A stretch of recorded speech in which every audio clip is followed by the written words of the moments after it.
नमस्कार. उद्या गणेश चतुर्थी आहे, तर आता गणपती बसणार आहे उद्या. तर प्रत्येकाला शुभ मुहूर्त माहीत नसतं, तर शुभ मुहूर्त आहे उद्याचं 5 ते 1:40 आहे शुभ मुहूर्त. जर तुम्हाला उशीर होत असेल तर 3:25 सुद्धा तुम्ही बसू शकता. तर शास्त्रशुद्ध जे पद्धत असते ती फक्त 1:40 आहे.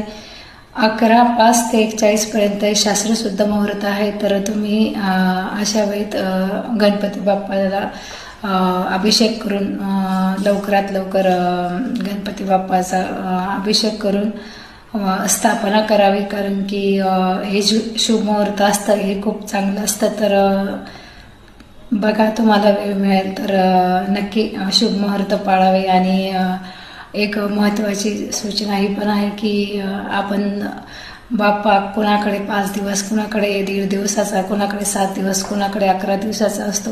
तर आपण काय करतो, गणपतीच्या समोरचे जे फळं असतात तर ते फळं आपण तसेच ठेवतो आणि त्या फळांना आतमध्ये खूप खराब होतात ते फळं. तर ते तसेच ठेवू द्यायचे नाही आहे. पहिल्या दिवशी ठेवायचे, दुसऱ्या दिवशी तुम्ही खाल्ले तरी चालेल. आणि प्रत्येक वेळेस रोज तुम्ही जेव्हा बाहेर जाता तेव्हा तुम्ही एक फळ किंवा गणपतीसाठी काहीतरी घेऊन समोर ठेवले तरी चालतं. पण असे फळं आपण गणपतीसमोर ठेवतो ते खराब होतात. आणि गणपतीच्या मुळात म्हणजे गणपतीच्या गळ्यात जो आपण हार घालतो, दुर्वा घालतो, ते तसंच ठेवतो आणि त्या फुलाला सुद्धा चिलटं होतात आणि ते खराब होतात. तर अशा प्रकारे आपण असं करू नये.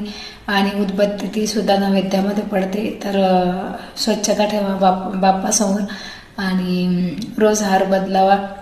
आणि ते निर्माल्य असतं ते एकाच पिशवीत ठेवून विसर्जन करावे वाहत्या पाण्यामध्ये.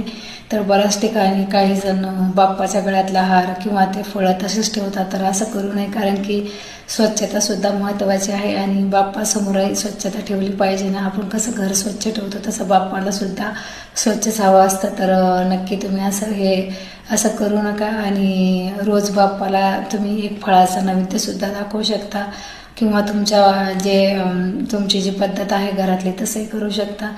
तर जी फळं आहे ती खराब होत जाते, म्हणजे जास्त दिवस ती फळं आपण ठेवल्यामुळं त्याच्यात किडे लागतात किंवा आळ्यासुद्धा होतात.